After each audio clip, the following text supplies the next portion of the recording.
5 kata Alkitab untuk hubungan ayah dengan putrinya.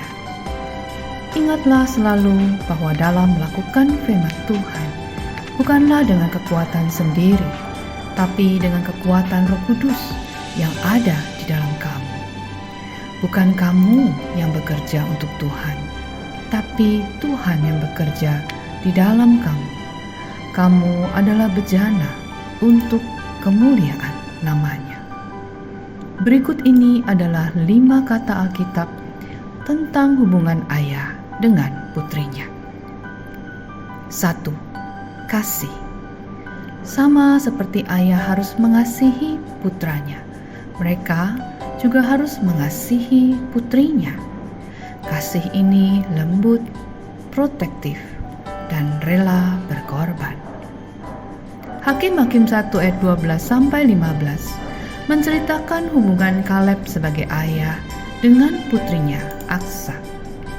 Waktu itu, bangsa Israel di bawah pimpinan Yosua memproklamirkan bahwa mereka harus bergerak untuk merebut tanah Kanaan atas perintah Tuhan.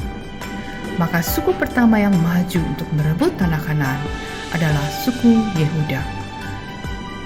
Ayat 12, berkatalah Kaleb, "Siapa yang mengalahkan dan merebut Kiryat Sefer, kepadanya akan kuberikan Aksa anakku menjadi putrinya." Dan Otniel anak Kenas adik Kaleb merebut kota itu. Lalu Kaleb memberikan Aksa anaknya kepadanya menjadi istrinya. Ketika perempuan itu tiba, dibujuknya suaminya untuk meminta sebidang ladang kepada ayahnya. Maka turunlah perempuan itu dari keledainya, lalu berkatalah Kaleb kepadanya, "Ada apa?" Jawab Aksa kepada Kaleb, "Berikanlah kepadaku suatu hadiah. Telah kau berikan kepadaku tanah yang gersang, berikanlah juga kepadaku mata air." Lalu Kaleb memberikan kepadanya mata air yang di hulu dan mata air yang di hilir.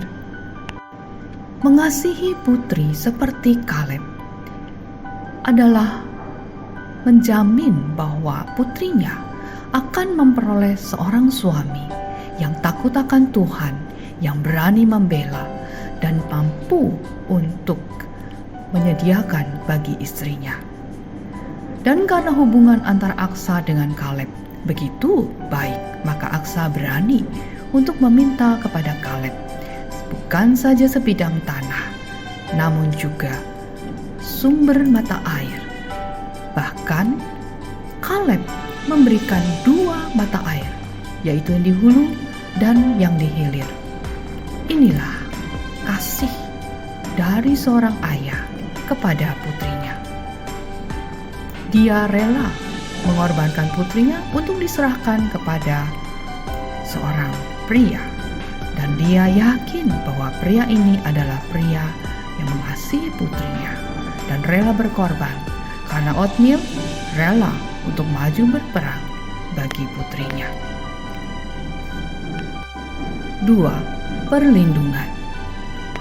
Ayah dipandang sebagai pelindung putri mereka, menjaga mereka dari bahaya dan memastikan kesejahteraan mereka. Mazmur 127 ayat 3-5. Seperti anak-anak panah di tangan pahlawan, demikianlah anak-anak pada masa muda. Ayah adalah pahlawan bagi putrinya. Ayahlah yang akan mengarahkan kemana anak-anak itu melesat tinggi mencapai target sebagaimana yang Tuhan inginkan. 3. Pemeliharaan. Para ayah didorong untuk memelihara putri mereka, membantu mereka bertumbuh dalam hikmat, kebajikan, dan iman. Amsal 31 ayat 10-31 menggambarkan seorang istri yang cakap dan takut akan Tuhan. Inilah putri yang berkenan di mata Tuhan. Ayah akan mengarahkan putrinya untuk bisa bertumbuh menjadi seorang istri yang cakap dan takut akan Tuhan. 4. Kehormatan. Para ayah harus menghormati putri mereka dan memperlakukan mereka dengan bermartabat dan mengakui nilai mereka sebagai anak-anak Allah yang terkasih. 1 Korintus 11 ayat 11 mengatakan, namun demikian, dalam Tuhan tidak ada perempuan tanpa laki-laki dan tidak ada laki-laki tanpa perempuan. Artinya, putri-putri juga memiliki posisi yang sama di dalam Tuhan dengan putra. Galatia 3 ayat 28 mengatakan bahwa tidak ada laki-laki atau perempuan karena kamu semua adalah satu di dalam Kristus Yesus. Seorang ayah akan memperlakukan putrinya dengan bermartabat. Seorang ayah dapat menimbulkan kepercayaan diri kepada putri mereka. Sehingga ketika seorang ayah memperlakukan putrinya dengan bermartabat, maka putri mereka akan tumbuh menjadi seorang putri yang memiliki nilai-nilai yang baik dan nilai yang bermartabat, sehingga tidak mudah diremehkan atau menyerahkan dirinya untuk diremehkan demi memperoleh penghormatan dari teman-temannya. 5. Bimbingan. Seorang ayah bertanggung jawab untuk membimbing putrinya di jalan kebenaran, mengajarinya jalan Tuhan, dan mendorong pertumbuhannya dalam kesalehan. Amsal 4 ayat 1-9. Dengarkanlah hai anak-anak didikan seorang ayah, dan perhatikanlah supaya engkau beroleh pengertian. Karena aku memberikan ilmu yang baik kepadamu, janganlah meninggalkan petunjukku. Ketika aku masih tinggal di rumah ayahku sebagai anak, lemah, dan sebagai anak tunggal bagi ibuku, aku diajari ayahku, katanya kepadaku, biarlah hatimu memegang perkataanku, berpeganglah pada petunjuk-petunjukku, maka engkau akan hidup. Perolehlah hikmat, perolehlah pengertian, jangan lupa dan jangan menyimpang dari perkataan mulutku. Janganlah meninggalkan hikmat itu, maka engkau akan dipeliharanya. Kasihilah dia, maka engkau akan dijaganya. Permulaan hikmat ialah perolehlah hikmat. Dan dengan segala yang kau peroleh, perolehlah pengertian. Junjunglah dia, maka engkau akan ditinggikannya. Engkau akan dijadikan terhormat apabila engkau memeluknya. Ia akan mengenakan karangan bunga yang indah di kepalamu. Mahkota yang indah akan dikaruniakan kepadamu.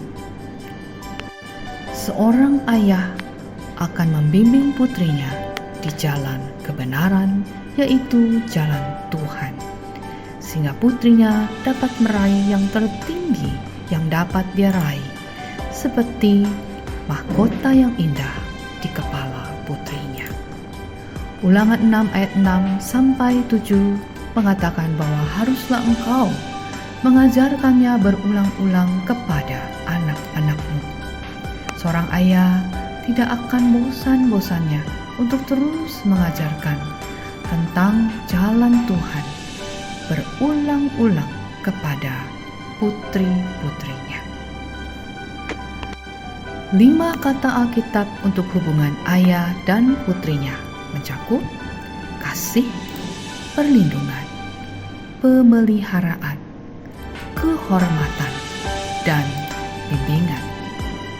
Sungguh, bukanlah suatu hal yang mudah untuk menjadi ayah yang baik bagi putrinya. Mari kita berdoa untuk hal ini. Bapa di dalam surga, tolonglah aku untuk menjadi seorang ayah yang sesuai dengan firman-Mu. Aku tidak dapat melakukan hal ini sendiri ya Bapa, Aku membutuhkan hikmat dan pengertian-Mu untuk berbicara di waktu yang tepat dan di tempat yang tepat, sehingga putriku bisa bertumbuh di dalam-Mu. Terima kasih Bapa. Roh Kudus, mohon pimpinan-Mu. Di dalam nama Tuhan Yesus kami berdoa. Amin. Terima kasih sudah mendengarkan. Tuhan Yesus memberkati. Please like and share. God bless you.